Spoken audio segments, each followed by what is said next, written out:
రుభుడు అనేటటువంటి ఒక మహర్షిని నిధాగముడు అనేటటువంటి సాధన చేస్తూ ఉండేటటువంటి ఒక మహర్షి వచ్చి ఈయనను అడుగుతాడు. స్వామి, నేను ఎన్నో శాస్త్రాలు చదువుకున్నాను, ఎన్నో గ్రంథాలు పఠించాను, ఎన్నో సాధనలు కూడా చేశాను, కానీ నాకు మూలం ఏంటో నాకు తెలియడం లేదు అని చెప్పి అడుగుతాడు.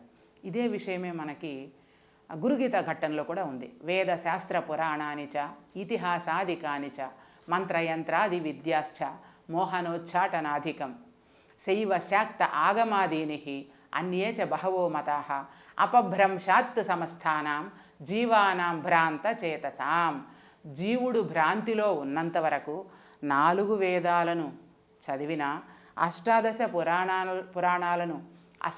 పురాణాలను చదివిన, అట్లాగే ధర్మశాస్త్రాలను చదివిన, ఎన్ని గ్రంథాలను చదివినా, మంత్రయంత్రాది విద్యలను అష్టసిద్ధులను నేర్చుకున్నా కానీ చివరకు ఆ జీవుడు భ్రమలో ఉండడం వల్ల తను కర్మజీవిగా తానే ప్రకటించుకున్నాడే తప్ప నిజానికి కర్మము అనేది లేదు అనేది పెద్దల ఉవాచ. ఎట్లా లేదు అంటే ప్రహ్లాదుడు కూడా చెప్తాడు, భాగవతంలో కూడా ఉంది.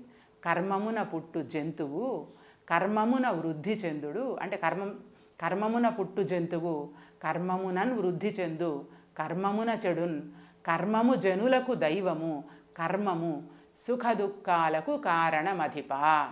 నేను భావించడం వల్ల కర్మ ఉంది అని నాకు కర్మ అనిపిస్తుంది. అది అనిపించడమే కానీ నిజానికి కర్మ అనేది ఎక్కడా ఉండదు.